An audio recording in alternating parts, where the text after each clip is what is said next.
ప్రభు పేరట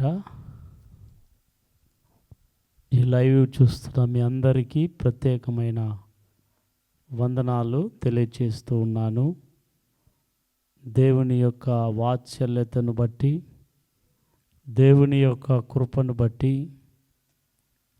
ప్రతి శనివారము సాయంత్రం వేళలో ఇటు రీతిగా దేశం కొరకు మొరపెట్టి ఆరాధనలో ప్రభుని స్తుతించి దేవుని అమూల్యమైన మాటల్ని అందించటానికి దేవుడిచ్చిన విలువైన సమయాన్ని బట్టి ప్రభుకి స్తుతి చెల్లిస్తూ ఉన్నాను. కొద్ది నిమిషాలు దేవుని యొక్క శ్రేష్టమైన మాటల్ని మనం చదువుకొని ధ్యానించుకుందాము. కీర్తనల గ్రంథములో 3వ అధ్యాయము 4వ వచనంలో ఒక అద్భుతమైనటువంటి ప్రార్థనను మనం చూస్తూ ఉంటున్నాం. ఎలుగెత్తి నేను యెహోవాకు మొరపెట్టునప్పుడు ఆయన తన పరిశుద్ధ పర్వతము నుండి నాకు ఉత్తరమిచ్చును. ఇది ఒక అద్భుతమైన విలాపంతో కూడిన కీర్తన, కన్నీళ్లతో కూడిన కీర్తన, ఆవేదనతో కూడిన కీర్తన. ఈ 3వ కీర్తనను రచించినటువంటి వారు దావీదు. ఇక్కడ దావీదు చేత ఈ కీర్తన రచించబడినది. అయితే ఈ కీర్తన ఎప్పుడు రచించబడినది అన్నట్లయితే తన కుమారుడైనటువంటి అబ్షలోము ఎదుట నుండి దావీదు పారిపోయినప్పుడు రచించబడినటువంటి కీర్తన. అయితే మనం గమనించవలసినటువంటి విషయం ఏమిటి అనంటే, అప్పటికే ఇశ్రాయేలీయులకు దావీదు రాజుగా ఉంటున్నాడు, రాజరికం చేస్తున్నాడు. అయితే దావీదుకు కుమారుడైనటువంటి అబ్షలోము అనేటటువంటి కుమారుడు ఆయన రాజ్యమునకు వ్యతిరేకముగా మార్చబడతాడు. ఎందు నిమిత్తం అంటే, దావీదు తరువాత లేదా దావీదు ఉండగానే అబ్షలోము అనే తన కుమారుడు రాజరికం చెయ్యాలి. దావీదుకి ఇంకా కుమారులు ఉన్నారు, వారికి రాజ పట్టాభిషేకం ఇచ్చేస్తాడేమో, దావీదు తర్వాత ఇంకొక కుమారుడు రాజైపోతాడేమో, రాజ పదవి వ్యామోహంతో, రాజరికం చెయ్యాలన్న అహంతో తన తండ్రికే విరోధముగా లేచి, తన తండ్రి రాజ్యానికే విరోధముగా లేచి అతను రాజైపోవాలన్న ఉద్దేశంతో దావీదుని చంపేసి రాజ్యాన్ని తీసుకోవాలి అన్న ఆలోచనతో తన కుమారుడు లేచుతాడు. గమనించాలి. అప్పుడు రచించినటువంటి కీర్తన 3వ కీర్తన. అయితే మనం గమనించాల్సిన మాట ఏంటంటే, అక్కడ 4వ వచనంలో అంటాడు, ఎలుగెత్తి నేను యెహోవాకు మొరపెట్టునప్పుడు ఆయన తన పరిశుద్ధ పర్వతము నుండి నాకు ఉత్తరమిచ్చును. యెహోవా నాకు ఆధారము అంటున్నాడు. అయితే గమనించాలి, ఎదుటి వ్యక్తి మన శత్రువు అయితే తట్టుకోవచ్చు, పరాయి వాళ్ళు మన శత్రువు అయితే మనం తట్టుకోవచ్చు, ముఖం తెలియని వాడైతే మనం దాన్ని డీల్ చేయవచ్చు. అయితే తన కన్న కొడుకే విరోధముగా లేచినప్పుడు ఆ పరిస్థితి ఎంత బాధాకరంగా ఉంటుందో ఆలోచన చేయండి. దావీదుకి తన కొడుక్కి ఏ విధమైన విభేదాలు లేవు. అయితే తన కొడుకు ఎందుకు ఆపోజిట్ అయ్యాడు అంటే, రాజ్యం కావాలి, రాజరికం కావాలి అన్నటువంటి ఆ యొక్క పదవి వ్యామోహంతోనే అతడే రాజైపోవాలని హెబ్రోను అంతటా ప్రకటించుకున్నాడు. రాజు దగ్గర న్యాయం చేసేవాళ్ళు లేరు. న్యాయం కావాలంటే నా దగ్గరకు పంపించండి, నేను న్యాయం చేస్తాను. హెబ్రోను అంతటా కూడా చాటించుకున్నాడు. అబ్షలోమే రాజు అవుతాడు, అబ్షలోమే రాజు అనుకుని.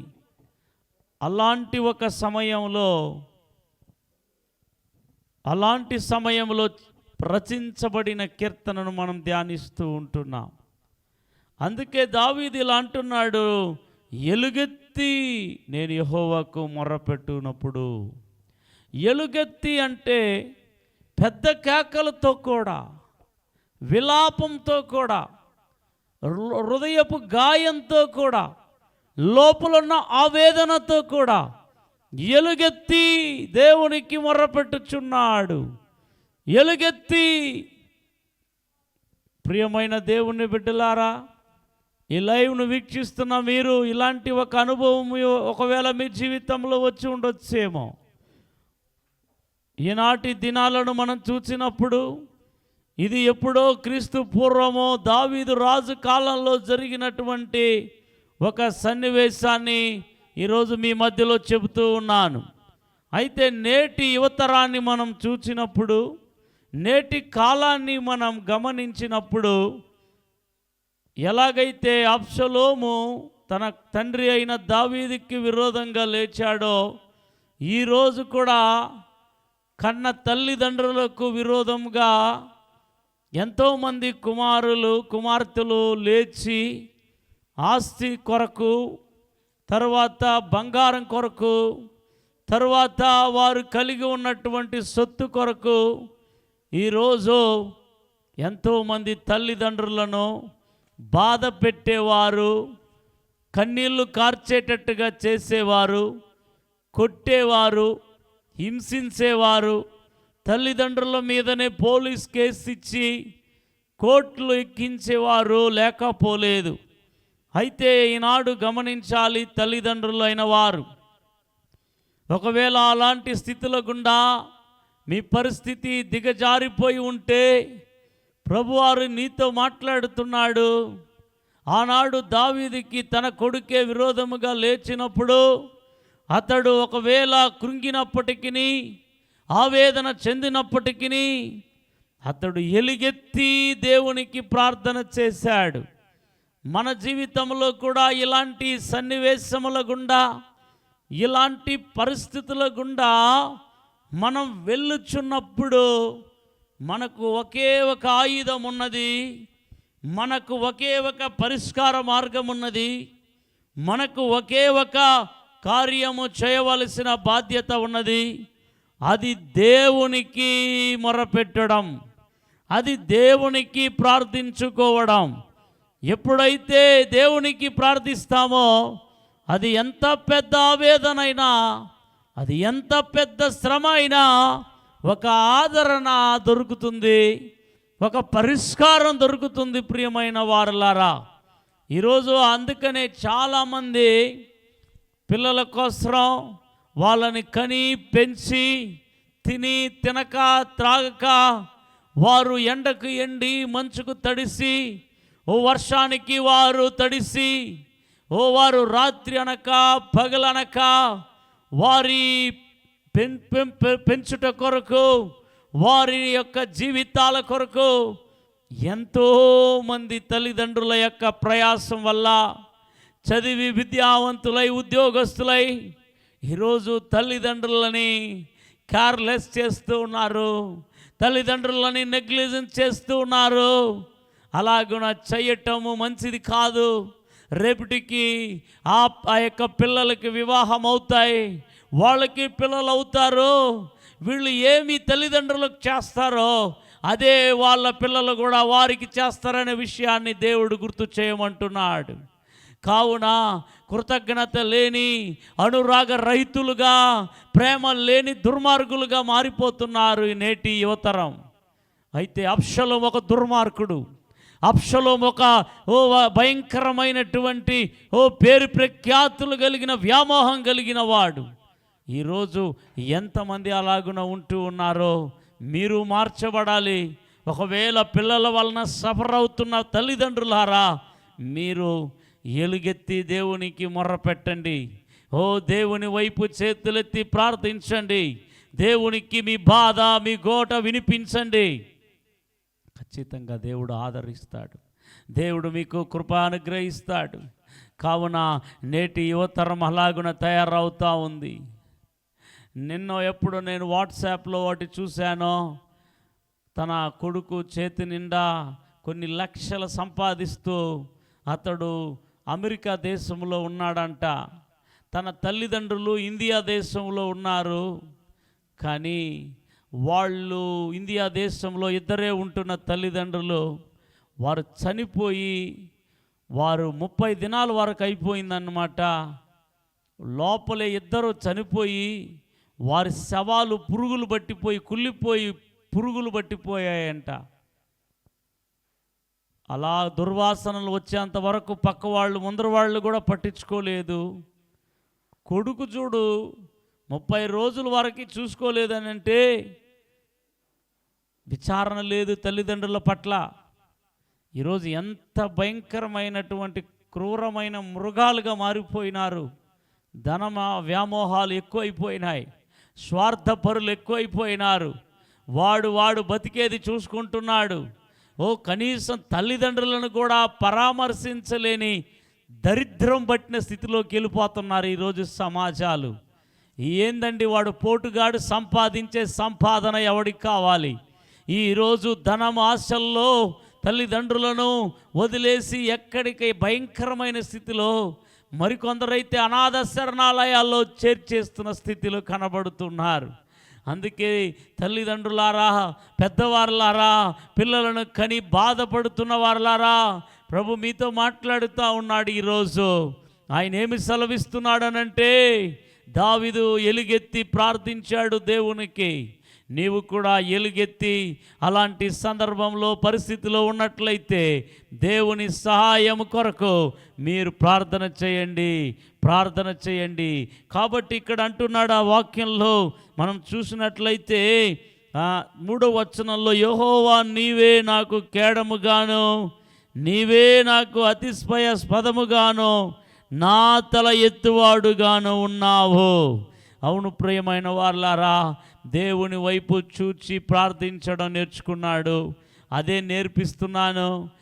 ఒకవేళ పిల్లలు అలాగన మీకు విరోధముగా తయారైతే, ఒకవేళ తల్లిదండ్రులు పిల్లలకు విరోధముగా తయారైతే, ఒకవేళ భార్య, ఒకవేళ భర్త, ఒకవేళ కుటుంబం, ఒకవేళ ఇది కుటుంబంలో లోపల 4 గోడల మధ్యలోనే జరిగే ఒక భయంకరమైనటువంటి ఒక పరిస్థితులు గుండా వెళ్ళిపోయినప్పుడు మనం ఓడిపోయాము, మన జీవితం అంతే అనుకోకుండా ఎలుగెత్తి ప్రార్థన చేయాలి.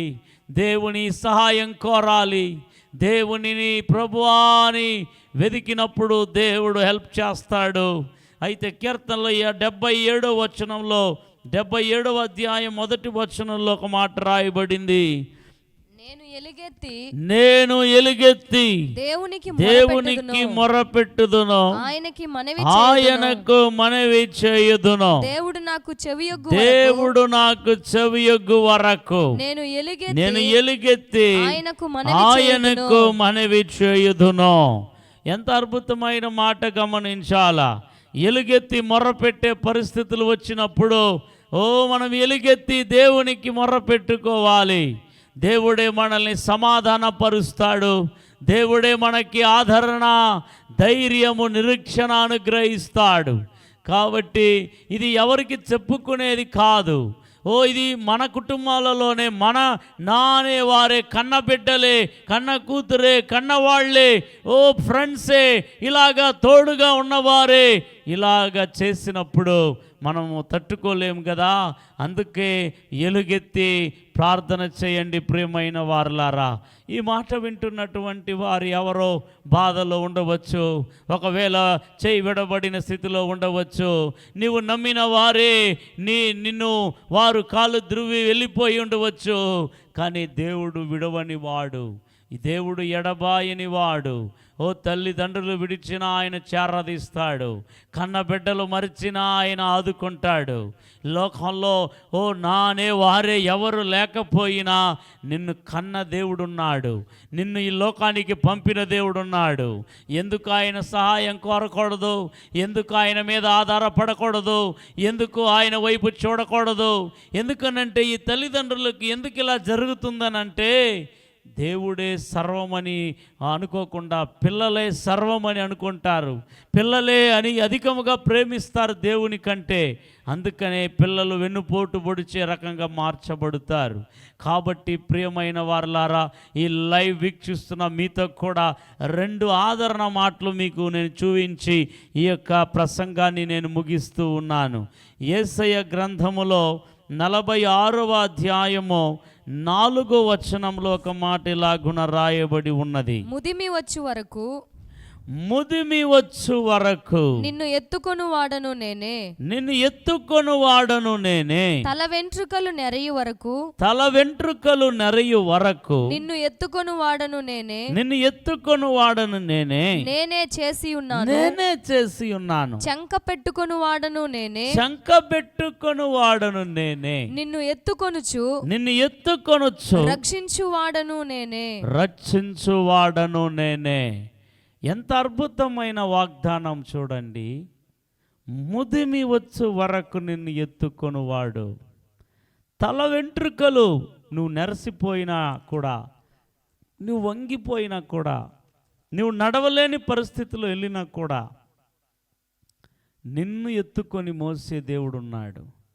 ఒకవేళ నేను ముసలివాడైపోయాను అనవచ్చు, నేను ముసలిదానినైపోయాను అనవచ్చు, నేను బలహీనుడను అనవచ్చు. అయినప్పటికీ నువ్వు దేవునికి కుమారుడవే. అయినా కూడా నువ్వు దేవుని దృష్టిలో ఆయన బిడ్డవే. ఆయన ఎత్తుకోవడానికి సిద్ధంగా ఉన్నాడు. చిన్నపిల్లల్ని మాత్రమే మనం ఎత్తుకుంటాం, పెద్దవారిని మనం ఎత్తుకోం కదా. అలాగే దేవుడు అంటున్నాడు, మనల్ని ఆయన ముదిమి వచ్చు వరకు చంకలో ఎత్తుకుంటాడు, ఆయన మోస్తాడు. దాని అర్థం ఏమిటి? నీ బాగోగాల్ని చూసే ఒక ఆయన ఉన్నాడు, నీకు ఆధారమైన వాడు ఒకడున్నాడు, నీకు ఆశ్రయమైన వాడు ఒకడున్నాడు, నిన్ను ఎత్తుకొని మోసే ఆయన ఒకడున్నాడు. ఎందుకని ఎవరు లేదు నాకు అని చెప్తున్నారు? ఎందుకని నన్ను చూసేవారు లేదని చెప్తున్నారు? అందుకే ప్రియ దేవుని బిడ్డలారా, ఈ లోకంలో ఉన్నటువంటి ఎందరైనా కూడా, పిల్లలైనా తల్లులైనా ఎవరైనప్పటికీ కూడా కొంతకాలం పరిమితుల వరకే, కొంతకాలం హద్దుల వరకే వారు ఉండగలుగుతారే తప్ప వారి జీవితాలను చూసుకుంటూ వెళ్ళే కాలంలో ఉంటూ ఉన్నాం. అందుకనే తల్లిదండ్రులకు, ముసలి వాళ్లకు, వయసు గతించిన వారికి పిల్లల మీద, కోడళ్ళ మీద, ఇంకా వీళ్ళ మీద పడి ఏడవకుండా దేవుని పాదాల దగ్గర ఏడవండి, ఎలుగెత్తి ప్రార్థన చేయండి. కుటుంబాలలో కోడలు ఇలా చేస్తుంది, ఈ కుటుంబాలలో పిల్లలు ఇలా చేస్తారని అక్కడెక్కడ చెప్పుకొని మీ యొక్క ఇమేజ్ని, మీ యొక్క పేరుని పోగొట్టుకోకుండా ప్రభు దగ్గరికి వెళ్ళి మొరపెట్టి, నా కుమారుని మార్చు, నా కోడల్ని మార్చు, నా పిల్లల్ని మార్చు, మేమందరం కూడా సమాధానంగా ఉండాలి అని ప్రార్థన చేయండి ప్రియమైన వారలారా. కాబట్టి ఇక్కడ రాయబడి ఉంటున్నది, మిమ్మల్ని ఎత్తుకునే వారు దేవుడున్నాడు. పిల్లలు ఎత్తుకోలేదేమో, లేకపోతే నీ పిల్లలు పట్టించుకోలేదేమో, నువ్వు వరి అవ్వద్దు, దేవుడున్నాడు, నిన్ను ఎత్తుకొని మోస్తానని అంటున్నాడు. కీర్తనలు 92 కీర్తనలో కూడా ఒక వచనం చదువుకొని నేను మీ కొరకు ప్రార్థన చేయబోతున్నాను. కీర్తనలు 92వ కీర్తన 15వ వచనంలో అంటాడు, వారు ముసలితనమందు ఇంకా చిగురు పెట్టుచుందురు, సారము కలిగి పచ్చగా నుందురు.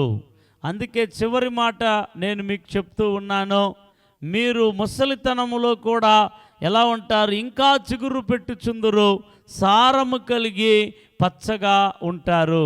ప్రియమైన దేవుని బిడ్డలారా, కాబట్టి మీరు పచ్చగా ఉండాలి అని అంటే వారు అని రాయబడింది అండి.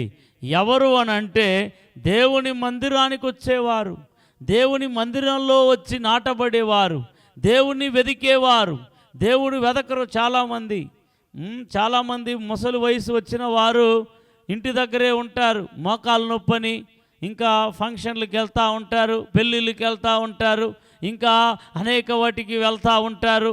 చర్చికి రావడానికే మోకాలు నొప్పి వచ్చేస్తుంది, చర్చికి రావటానికే కళ్ళు కనబడదు, చర్చికి రావటానికే ఇలా సాకులు చెప్తూ ఉంటారు.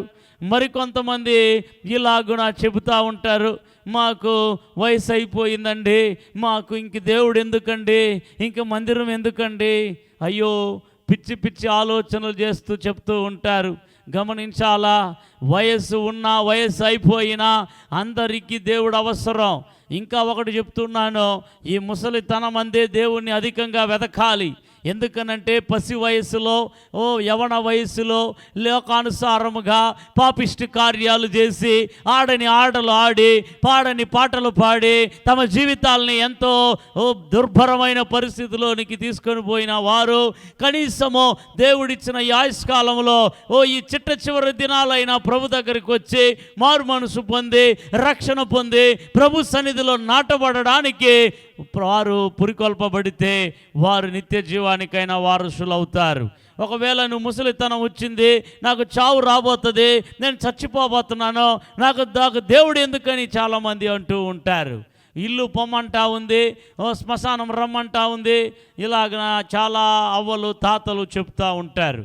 అయ్యా అవ్వలారా, తాతలారా, పెద్దలారా, ముసలి వాళ్ళారా, మీరు ఆ సమయంలో దేవుని యొద్దకు రావాలి.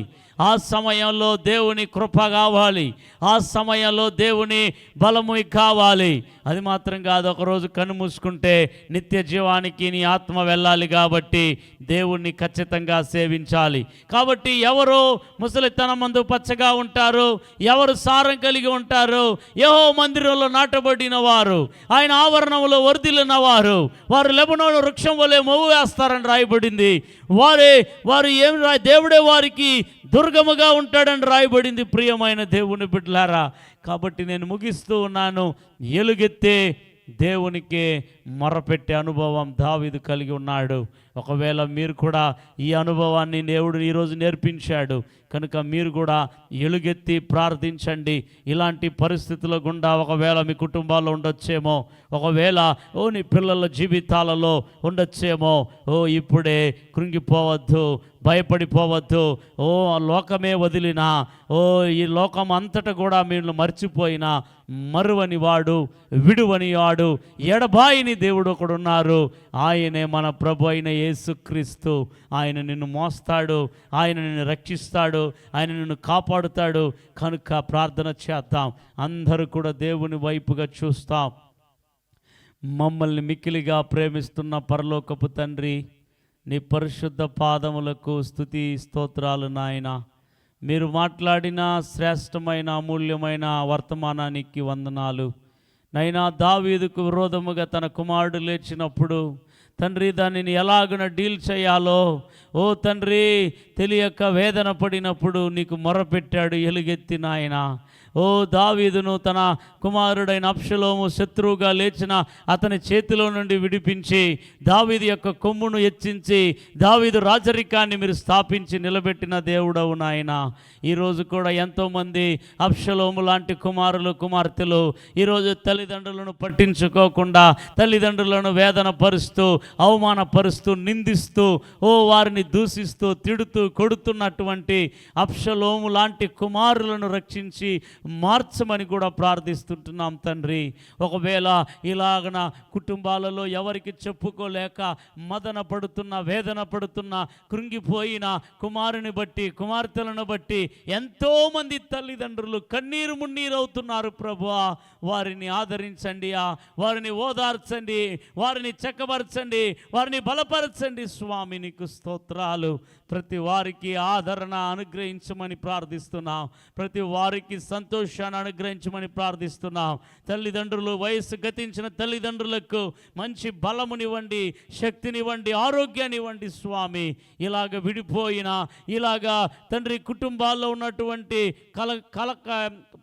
కలతలు, వేదనలన్నిటినీ తొలగించమని ప్రార్థన చేస్తుంటున్నాం. కుటుంబాల్లో ఐక్యత, శాంతి, సమాధానాలని అనుగ్రహించండి. పెద్ద చిన్న అనే ఒక గౌరవం, ఆ క్రమాన్ని ప్రతి వారికి అనుగ్రహించండి. ఈ వాక్యాన్ని విన్న ప్రతి జీవితాలలో, ప్రతి కుటుంబాలలో యేసుని ప్రసన్నత వెళ్ళునుగాక, యేసుని స్వస్థత వెళ్ళునుగాక, యేసుని ఆశీర్వాదము దిగివచ్చునుగాక.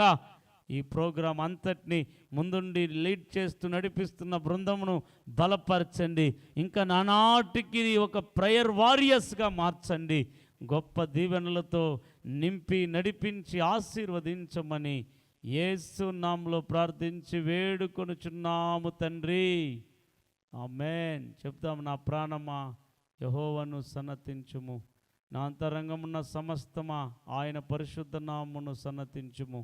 నా ప్రాణమా యెహోవాను సన్నతించుము, ఆయన చేసిన ఉపకార్యములలో దేనిని మరవకము. ఆమేన్. ఆశీర్వాదములు మన తండ్రి అయిన దేవుని ప్రేమ, మన కుమారుడైన యేసుక్రీస్తు యొక్క కృప, పరిశుద్ధాత్ముని యొక్క అన్యోన్య సహవాసం కూడి వచ్చిన అందరితో, ఈ కార్యక్రమాన్ని ముందుండి నడిపిస్తున్న పిల్లల బృందముతో ఇప్పుడు ఎల్లప్పుడూ సదాకాలము తోడై ఉండి ఆశీర్వదించునుగాక. Amen, amen. May God bless you.